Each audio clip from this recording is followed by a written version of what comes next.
বর্ষা আসার আগেই চাঁদপুরে বেড়েছে সাপের উপদ্রব। চলতি বছরের শুরুতেই বিভিন্ন উপজেলায় সাপের ছোবলে আহত হয়েছেন অন্তত ৩০০ জন।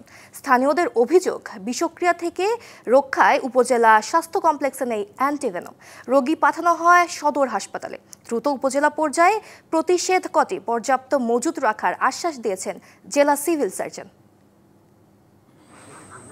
গেল ৯ মে বিষাক্ত সাপের দংশনে মারা যান চাঁদপুরের কচুয়া উপজেলার কড়াইয়া ইউনিয়নের দক্ষিণ ডুমুরিয়া গ্রামের নাজমা বেগম। এর কয়েকদিন আগে হাজীগঞ্জ উপজেলার পাতানিশ গ্রামে মারা যান শিল্পী আক্তার নামে এক গৃহবধূ। উপজেলার স্বাস্থ্য কমপ্লেক্স থেকে কুমিল্লা মেডিকেলে নেওয়ার পথেই মৃত্যু হয় তার। দক্ষিণ পাড়ায় একটা বিল্ডিং এর পিছনে আপনার এই সাপে কামড় দিচ্ছে। সরাসরি বলছে সাপের ভ্যাকসিনটা এখনো নাই।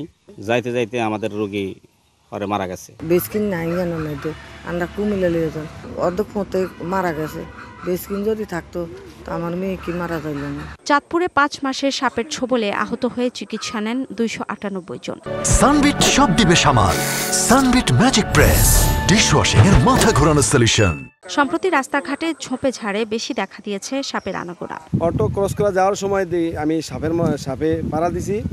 হঠাৎ করে আমি টর্চলাইট মারা দিয়েছি, এটা আমার পায়ের উপরে। উপজেলার জনসংখ্যার তুলনায় হাসপাতালে প্রতিষেধক কম মজুত থাকার কথা স্বীকার করেন স্বাস্থ্য কর্মকর্তারা। যেহেতু আমাদের অ্যান্টিভেনম নাই এবং মেয়াদ উত্তীর্ণ অ্যান্টিভেনম ছিল, যার কারণে তাকে সদর হসপিটালে রেফার করা হয়েছিল। ৩ কর্মদিবস আগে আমাদের একটা পেশেন্টকে দেওয়ার উপযোগী অ্যান্টিভেনম আমাদের উপজেলা হেলথ কমপ্লেক্সে আসছে। পর্যাপ্ত পরিমাণে অ্যান্টিভেনম আমাদের নেই। গত মাসে 25 জন সাপে কাটা রোগী এসেছেন, যার মধ্যে একজন বিষাক্ত ছিল। রোগীর তুলনায় আমাদের কাছে অ্যান্টিভেনম যেটা আছে সেটা অপ্রতুলই মনে হচ্ছে। আমি ঊর্ধ্বতন কর্তৃপক্ষকে জানিয়েছি।